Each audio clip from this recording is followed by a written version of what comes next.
చల్లగాయ చల్లక వర్ధిల్లమయ్యా సరసవిజయ అని ఈ ఆటలది పద్యం మిర్యాల వెంకట్రావు గారు కనిపిస్తుందంటే చాలా చాలా ఇష్టం.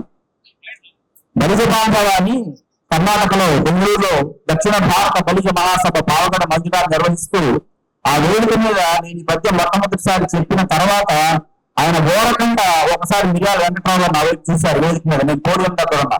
ఆ క్రీగంట ఆయన చూస్తేనే అర్థమవుతుంది అనమాట.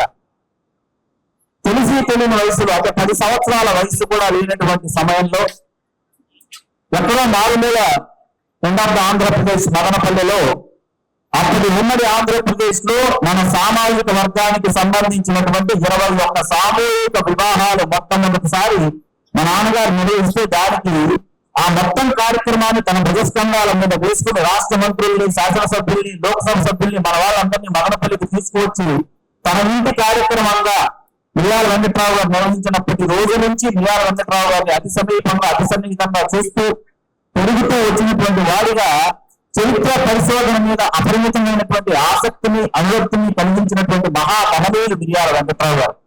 ఒకలాభరణం కృష్ణనారాయణరావు గారి ప్రసంగంలో ఇందాక రామకృష్ణ గారు అన్నారు, మన సామాజిక వర్గం కాకపోయినా ఇతర సామాజిక వర్గాలు అధికంగా ప్రభావితం చేసినటువంటి దార్శనికులు మిర్యాల వెంకట్రావు గారు. ఒకలాభరణం కృష్ణనారాయణరావు గారే కాదు, మందకృష్ణ మాదిగ గారికి స్ఫూర్తి మిర్యాల వెంకట్రావు గారు. మాదిగ రిజర్వేషన్ పోరాట సమితి పుట్టడానికి మిర్యాల వెంకట్రావు గారు కారణం. వెనుకబడిన తరగతుల సదస్సులు విజయ నార్గోన్ లాంటి వారు భావించడానికి మిర్యాల వెంకట్రావు గారు కారణం. తెలుగు నేల మీద ఆదరణ అప్పటికి కరువైపోతున్నటువంటి పద్యనాటకాన్ని బ్రతికించడానికి పద్యనాటక పరిషత్తులని కాకినాడ రాజమండ్రిలో నిర్వహించి నాటక కళకి జీవం పోసినటువంటి జనసత్వాలు కలిగించినటువంటి నాటక ప్రియులు మిర్యాల వెంకట్రావు గారు. ఒక సభలో రవీంద్ర భారతిలో ఒక నాటక సభ జరుగుతుంది, పద్యనాటక మహోత్సవాలు జరుగుతుంటే మిర్యాల వెంకట్రావు గారిని ఆహ్వానిస్తే వాస్తు శిల్పి ఆ తర్వాత రాజ్యసభకు వెళ్ళిన బిఎన్ రెడ్డి గారు ఒక రెడ్డి గారు ఉన్నారు. ఆయన ఏం తెలుసని మిర్యాల వెంకట్రావు గారిని సభకు ఆహ్వానించారు నాకు అర్థం కావట్లేదు అన్నారు. సభా మర్యాద కానీ కదా అటువంటి మాటలు మాట్లాడలేదు. ఆ విని వెంటనే మిర్యాల వెంకట్రావు గారి ప్రసంగ ప్రమాణంలో పద్యనాటకం మీద మిర్యాల వెంకట్రావు గారికి ఉన్నటువంటి వాగ్దాటిని మేధస్సుని చూసి ఆ సభలో బియ్యం రెడ్డి సిగ్గుపడిపోయారు. దట్ ఈజ్ మిర్యాల వెంకట్రావు గారు. ఒక అంశం తీసుకుంటే ఒక విభాగం తీసుకుంటే ఏదైనా ఒక శాస్త్రం తీసుకుంటే దాని గురించి సుశాస్త్రీయంగా మాట్లాడగలిగినటువంటి వారు. నా భార్య ప్రసవానికి వెళితే కర్నూలు వెళ్తున్నాను, కర్నూలుకి వెళ్ళి నాకు ఆడపిల్ల పుట్టి నేను తిరిగి వచ్చిన తర్వాత కర్నూలు వెళ్ళొచ్చానండి అన్నాను. ఇంకేం చేసావు కర్నూలు వెళ్ళి అన్నారు. అలంపూర్ వెళ్ళొచ్చానండి, శక్తిపీఠం మీద దర్శనం చేసుకుని రమ్మన్నారు, అలంపూర్ వెళ్ళి దర్శనం చేసుకొచ్చానండి అన్నాను. వీరబల్లి శాసనం చూసి వచ్చావా అన్నారు. ఒక్కసారిగా హతాశుడు అయిపోయా. అలంపూర్ లో వీరబల్లి శాసనం ఉన్నారు, అలంపూర్ లో వీరబల్లి శాసనం ఉంది అలంపూర్ మ్యూజియం లో.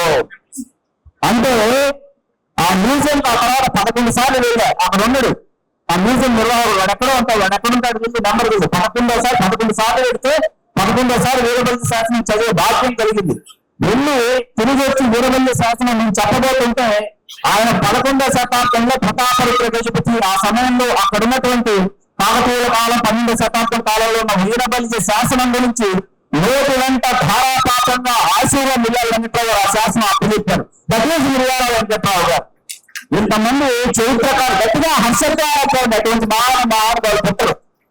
ఇవాళ వేదిక మీద ఎంతమంది ఉన్నామంటే ఆయన దర్శన భాగం. ఇవాళ ఆయన గొప్పదనం ఏంటంటే ఆయన్ని దూరం నుంచి సరిగ్గా చూడని వాళ్ళు కూడా ఇవాళ మిర్యాల వెంకట్రావు గారి పేరు జపిస్తున్నారు, స్మరిస్తున్నారు. దట్ ఈజ్ మిర్యాల వెంకట్రావు గారు. దట్ ఈజ్ మిర్యాల వెంకట్రావు గారు.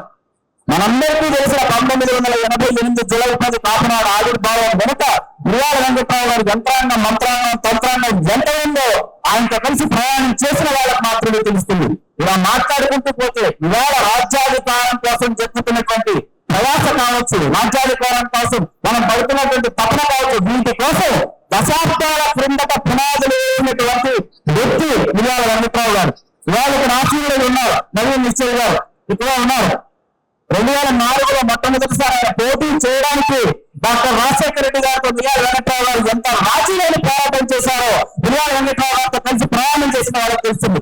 అట్లా రాయలసీమ, నెల్లూరు, ప్రకాశం మొదలుకొని శ్రీకాకుళం వరకు అభ్యర్థుల్ని, నాయకుల్ని, ద్వితీయశ్రేణి నాయకుల్ని తర్వాత తరాలకు అందించినటువంటి దార్శనికుడు మిర్యాల వెంకట్రావు గారు.